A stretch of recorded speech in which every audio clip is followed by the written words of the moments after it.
O amor que resgata e restaura o perdido.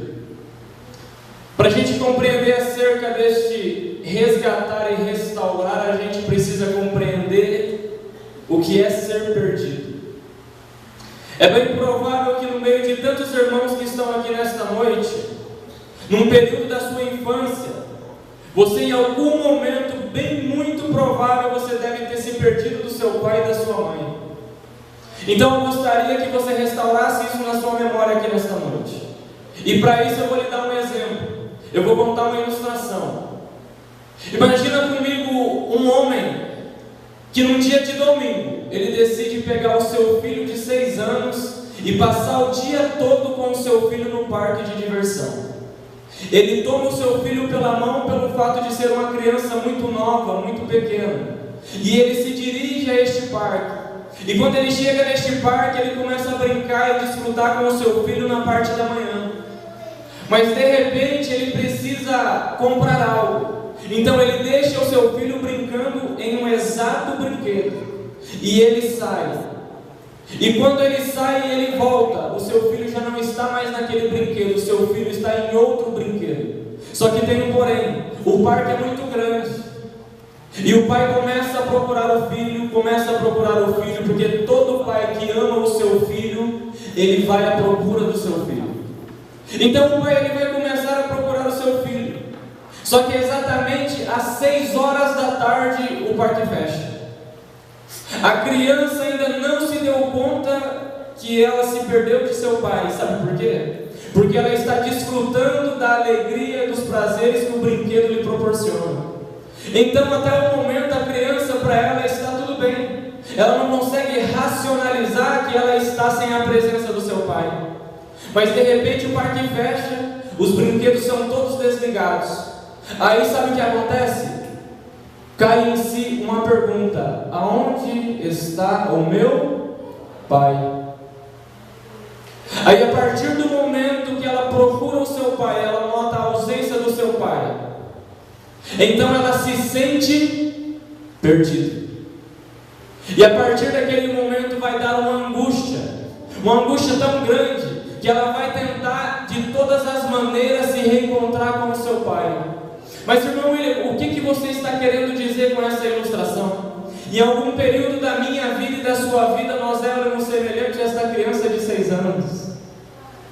Nós estávamos perdidos, porém estávamos desfrutando de alguns prazeres momentâneos que em algum período iriam se acabar. E quando estes prazeres se acabaram, nós pensamos: eu preciso da presença do meu pai.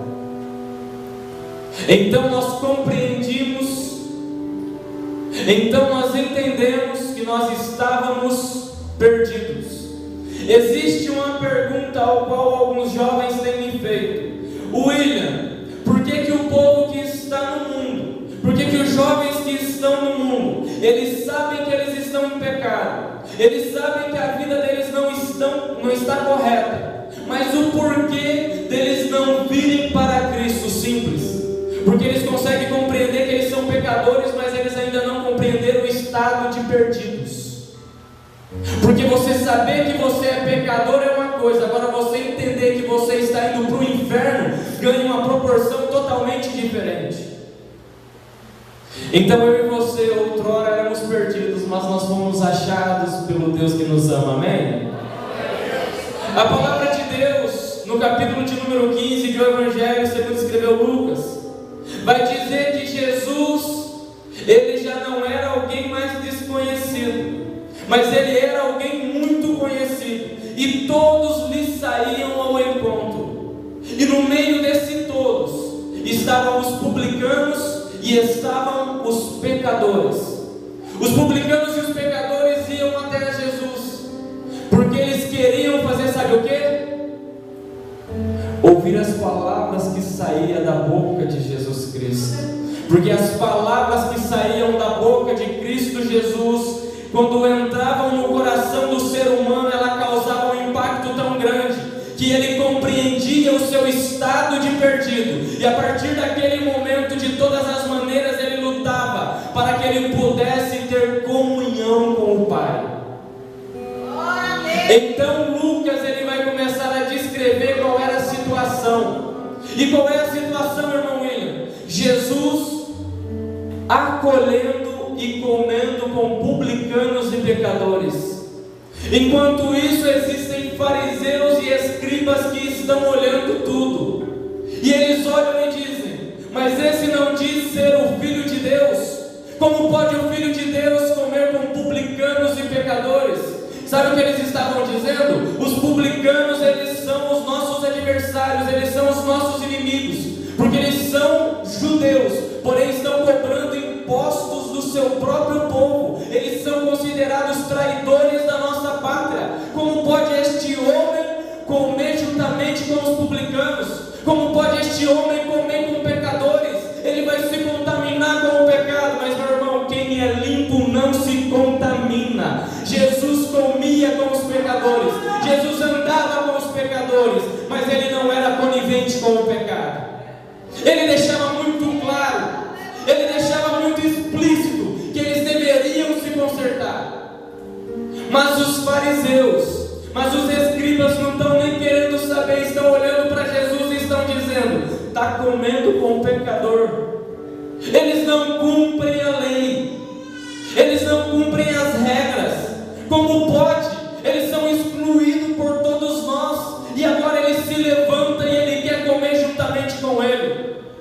Aí Jesus, que é calmo, simples e objetivo, sabendo o que eles comentavam, Jesus vai propor algumas parábolas. Repita comigo: parábolas. Jesus, em meio àquela situação, com o desejo de ensinar não aos fariseus e aos escribas, mas sim aos seus discípulos, ele começa a propor parábolas. Por quê? Ele falava em forma de parábolas, a fim de que aqueles que estavam criticando não compreendessem, mas a fim de todo aquele que estava junto com ele entendesse. Então ele vai contar a primeira parábola, e a primeira parábola é da ovelha perdida. E ele vai dizer que um pastor tinha 100 ovelhas, e das 100 ovelhas, uma ovelha se perde, uma ovelha desgarra do rebanho.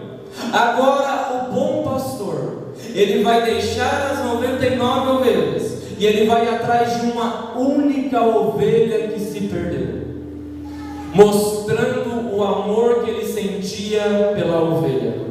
Agora ele vai para a segunda parábola. Ele vai dizer a respeito de uma mulher que perdeu uma dracma dentro da sua própria casa. E eu quero deixar isso cravado em sua mente. A ovelha se desgarrou fora, a dracma se perdeu dentro. A ovelha se desgarrou. Eu vou de novo para vocês responderem. A ovelha se desgarrou e a dracma se desgarrou, ou melhor, se perdeu dentro. E quando ela se perde dentro, a mulher diligentemente começa a procurar aquilo que se perdeu, porque era algo de muito valor. Jesus ele conta inicialmente duas parábolas, para poder dar base para a terceira, ao qual ele ainda vai contar. Porque na primeira a ovelha se perdeu fora, na segunda a moeda, a dracma, se perdeu dentro. Aí Jesus vai dizer acerca da parábola do filho pródigo. É uma parábola que diz respeito a 3 perfis de filhos. Quantos perfis? 3. Mas é interessante que eu digo 3 e no final vocês vão compreender. E a parábola vai começar dessa forma. Continuou o quê? Continuou a contar as suas parábolas. Continuou, certo homem tinha 2 filhos. Quantos filhos o homem tinha? Mas por que são 3 perfis de filho? Aguenta aí que no final você compreende. Certo homem tinha 2 filhos. E então ele vai começar a falar acerca do filho mais novo, que é chamado filho pródigo. O filho pródigo, ele era feliz na casa do pai e ele não sabia. O filho pródigo, ele tinha tudo na casa do pai e ele não compreendia. E em insatisfeito com algo, sabe o que ele decide fazer? Ele decide pedir a sua herança para o seu pai. Mas ele pedindo a herança para o seu pai, ele estava matando o seu pai em vida, porque o único que poderia repartir a herança era o próprio pai. E o pai não iria repartir a herança com o filho mais novo, baseado na lei do Antigo Testamento. O pai só poderia repartir a herança diante da sua vontade, repartindo os bens primeiro para o filho mais velho. Mas agora o filho mais novo, chamado pródigo, chega diante do seu pai e fala: pai, eu quero a parte que me cabe. E o pai diz: quer sair da casa? Sai. Quer ir embora? Aquele moço, ele vai pegar todo aquele dinheiro, e a palavra de Deus vai dizer que ele vai para um lugar bem distante, porque ele não quer ficar mais sobre os cuidados do pai, ele não quer ficar mais sobre a vista do pai, ele não quer estar mais debaixo do teto do pai, e ele vai para um lugar muito distante, simbolizando pessoas que saem da igreja e começam a se distanciar de Deus cada dia mais e mais.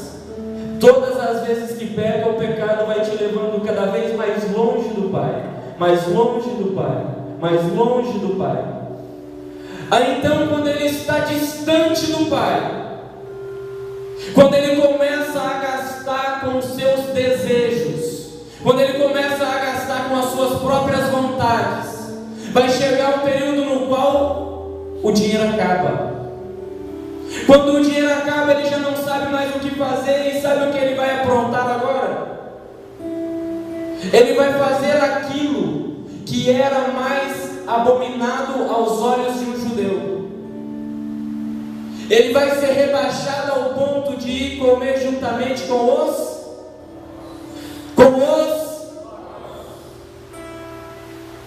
porque é assim que acontece quando saímos debaixo da autoridade do Pai. Então aquele jovem, ele tem algo muito complicado, porque ele já perdeu na sua mente o amor do Pai, ele já perdeu na sua mente o abraço do Pai, o carinho do Pai, ele perdeu já a casa do Pai, e agora ele pensa: como eu vou voltar para a casa do Pai sendo que vão me apedrejar? Como que eu volto para a casa do Pai sendo que não vão me receber bem? Uma fazenda semelhante à daquele homem era feita dessa forma. Primeiro estava a lavoura, primeiro estava aquilo que ele cultivava, e então tinha uma rua no meio, e no final daquela rua estava a casa do Pai. Ele teria que atravessar esta rua até chegar na cadeira do Pai. Semelhantemente, eles faziam com os reis de Israel. Mas como eu vou chegar diante do Pai, sendo que eu corro o risco de ser morto, de ser apedrejado? Eu imagino que este jovem, ele deve ter pensado em um período do dia, ao qual os trabalhadores estivessem descansando, ao qual os trabalhadores estivessem parados de trabalhar, e ele toma coragem, e quando ele toma coragem, ele ensaia um discurso. E qual era esse discurso? Levantar-me-ei, porque quem deseja se encontrar com o Pai precisa se levantar, precisa se posicionar, precisa se colocar de pé para poder chegar até a presença do Pai. Então ele diz no seu discurso: levantar-me-ei, irei ter com o meu Pai e lhe direi: Pai, pequei contra o céu e diante de ti, já não sou digno de ser chamado teu filho, trata-me como um dos teus trabalhadores. E a palavra de Deus vai dizer que ele não apenas ensaiou um discurso, porque existem pessoas que eu conheço e que você conhece, que estão lá no mundo e vivem contando para nós este mesmo discurso: semana que vem eu vou para o culto, não me espera semana que semana que vem eu vou para o culto. Irmão, você precisa se levantar, você precisa reconciliar, você precisa voltar para Cristo. Calma aí, semana que vem me espera na porta da igreja. Irmãos, quantos de nós já ficamos esperando pessoas que falaram que iria vir para o culto na porta da igreja e a pessoa não apareceu, porque só tem o discurso. Só tem o discurso. Ele perdeu as forças de tal forma que só tem o discurso. Mas este jovem, ele não apenas pensou no discurso, mas a palavra de Deus no versículo de número 20 vai dizer: e levantando-se, foi para seu pai. Vinha ele ainda de longe, quando o seu pai o avistou. Deixa eu montar essa cena para você. Ele pensava que ele havia perdido o lugar no coração do pai. Ele pensava que ele havia perdido o cuidado do pai. Ele pensava que ele havia perdido o lugar na casa do pai. Mas sabe o que está acontecendo com o pai? O pai continua sentado na cadeira no mesmo lugar, com o coração cheio de amor. E o pai fica com os olhos fixos naquela estrada. O pai fica com os olhos fixos naquela rua. E quando o filho vem, não é o filho que corre até o pai, mas é o pai que se levanta e vai correndo até a presença do filho. Ele pensava que ele havia perdido o amor do pai, mas quando o pai começa a correr, ele descobre que ainda existe lugar no coração do pai para ele. Ainda existe lugar no coração do pai para ele. Ainda existe lugar no coração do pai para a tua história e para a minha história e para a história de todos aqueles que já estiveram perdidos um dia. Ainda existe lugar no coração do pai. Então o pai corre. Quando o pai corre cheio de amor, o pai chega e o pai abraça aquele menino. E muitas vezes não compreendemos porque o pai abraça aquele menino. Não compreendemos porque o pai abraça o filho pródigo. Mas eu vou te dizer o motivo. O pai abraça porque ele está dizendo: se jogar uma pedra nele, vai acertar em mim. Ninguém mais taca a pedra nele, porque ele é meu filho. Ele é meu filho. Ele estava desgarrado, ele estava rejeitado, ele estava afastado, ele estava desviado, mas agora ele está voltando. E ainda existe um lugar de proteção nos braços do pai. Ele descobre que ainda existia um lugar no coração do pai. Ele descobre que ainda existia um lugar nos braços do pai. Aí ele vinha ensaiando o discurso. E qual era o discurso? Eu irei dizer para o meu pai que eu não sou digno de ser chamado seu filho. Eu vou pedir para ele me tratar como um dos seus servos ou trabalhadores. E então, no versículo de número 21, olha só o que o filho disse. E o filho disse: pai, pequei contra o céu diante de ti, já não sou digno de ser chamado teu filho. Ele nem termina o discurso, porque o discurso era: eu não sou digno de ser chamado seu filho, trata-me como um trabalhador, trata-me como um escravo. Mas quando ele diz: eu não sou digno de ser chamado teu filho, o pai viu que ele estava arrependido. Todas as vezes que um filho se levanta arrependido, comove o coração do pai. Todas as vezes que um filho se levanta arrependido, comove o coração de Deus. Todas as vezes que alguém chega na presença do Senhor, ainda que falho, fraco e afastado, mas levanta a sua voz em oração, derrama uma lágrima na presença de Deus, o pai tem o coração comovido.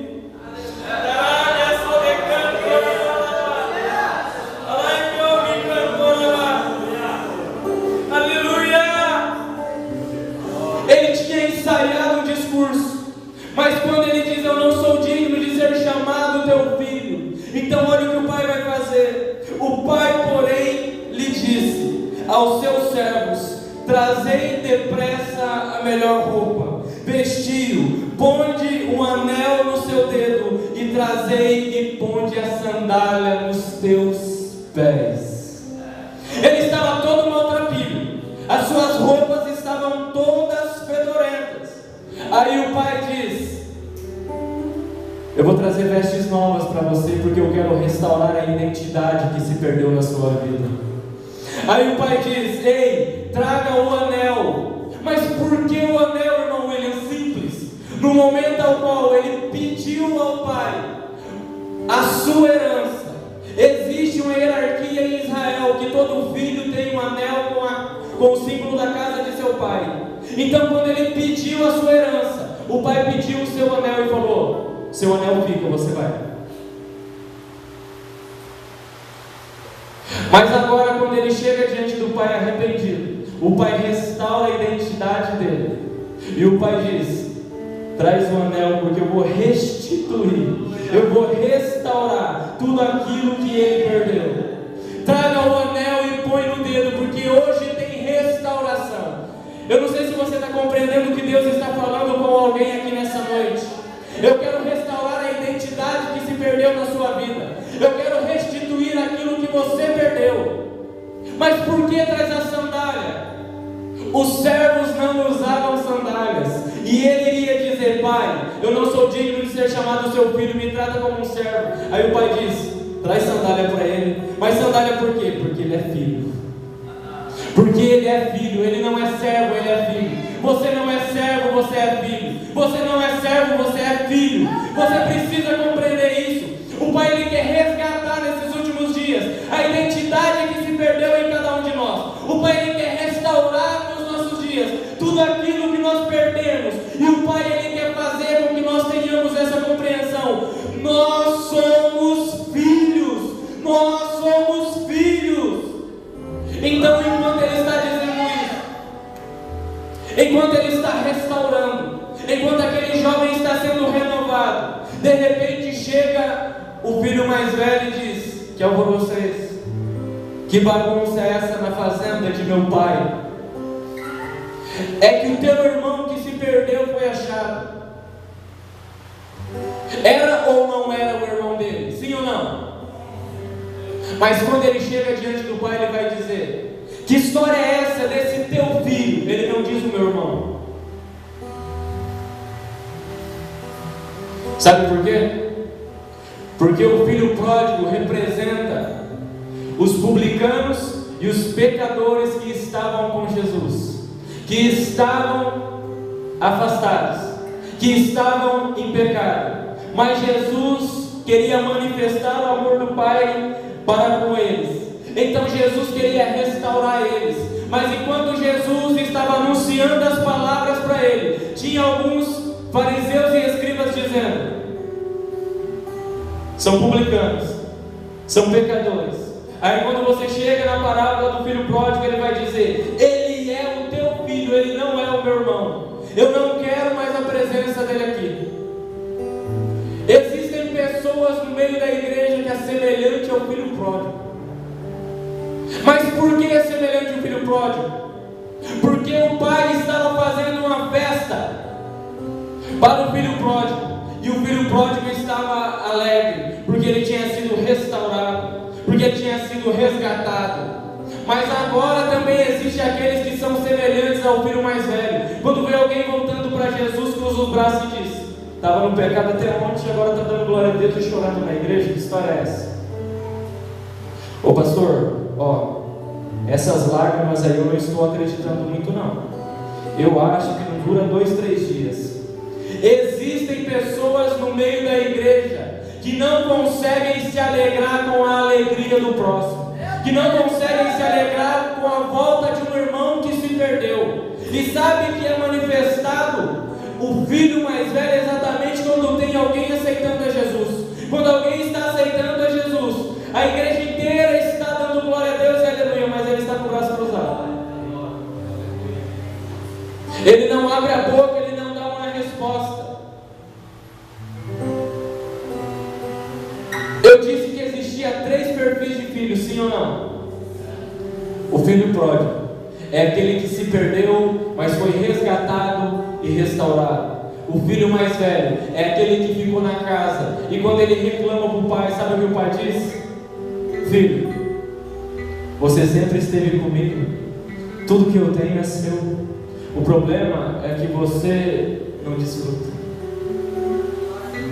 Existem homens e mulheres que estão dentro da casa do Senhor, mas não desfrutam mais. Não desfrutam do que Ele, não desfrutam mais da presença. Não desfrutam do que Ele, não desfrutam mais dos dons espirituais que Deus deu. Não desfrutam do que Ele, não desfrutam mais dos talentos. Deus chamou para cantar, mas porque aconteceu alguma coisa, está sentado e diz: eu não canto mais.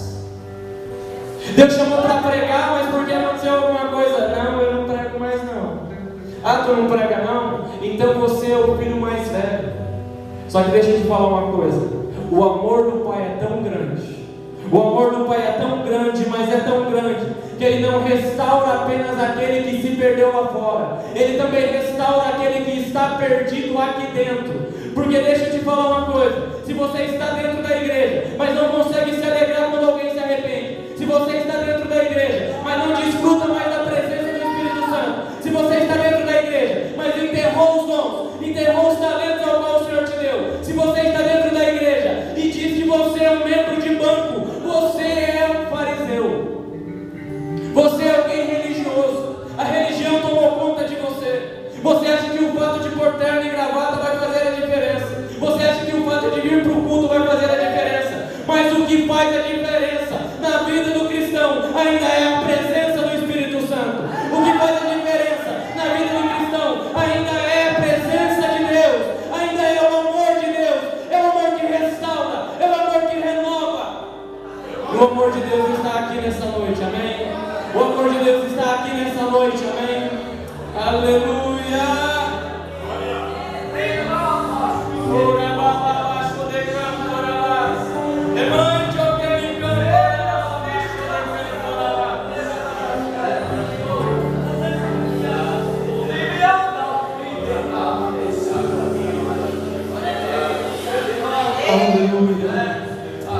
Jesus, ele está montando o que ele falou em 3 versículos, em 3 parábolas. Ele está dizendo: a ovelha se perdeu fora, semelhante ao filho pródigo. A dracma se perdeu dentro, semelhante ao filho mais velho. Mas a pergunta que não quer se calar: o porquê um se perdeu fora e outro se perdeu dentro? O porquê o filho pródigo se perdeu fora da casa do pai? Porque ele estava na casa do pai, mas ele nunca compreendeu quem era o pai.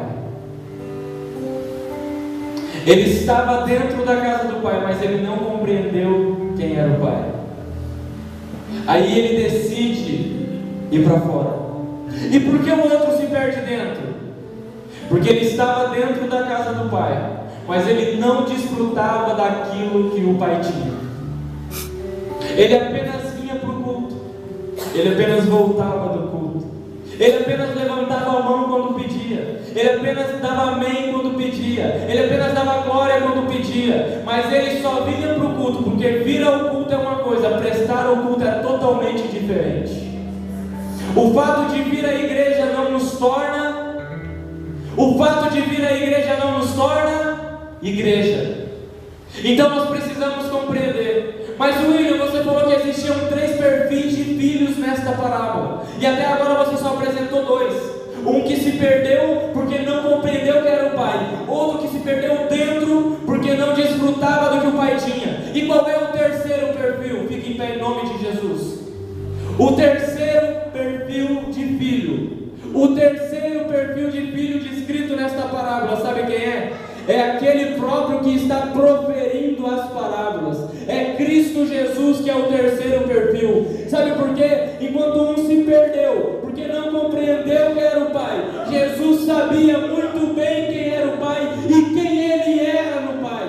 Enquanto o outro estava na casa e se perdeu porque não desfrutava. Olha só Jesus dizendo: tudo que o pai tem também é meu. Tudo que o pai tem também é meu. Em nome de Jesus, nessa noite, se você chegou aqui não compreendendo quem o pai é e não desfrutando do que o pai tem, que você possa começar a desfrutar a partir de hoje.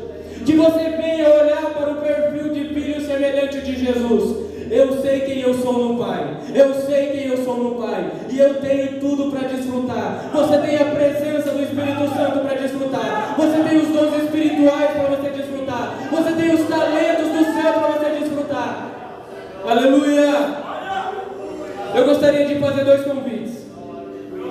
Se existe alguém aqui nesta noite que ainda não aceitou a Jesus como o Senhor único, suficiente e Salvador, ou até mesmo que está afastado da casa do Pai, essa é a noite que o Pai está te dizendo: ainda há lugar no meu coração, ainda há lugar nos meus braços e na minha proteção, ainda há lugar na minha casa para você. Eu gostaria de saber se existe alguém que está afastado.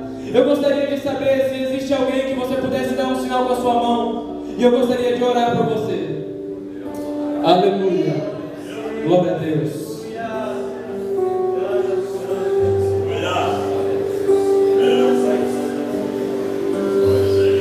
Quem convence não é o homem. Quem convence é o Espírito Santo de Deus. Tem uma alma se rendendo ao Senhor. Vem à frente em nome de Jesus. Agora eu quero ver quem são os filhos de verdade. Agora eu quero ver quem são os filhos de verdade que vão ver alguém voltando e vão começar a dar glória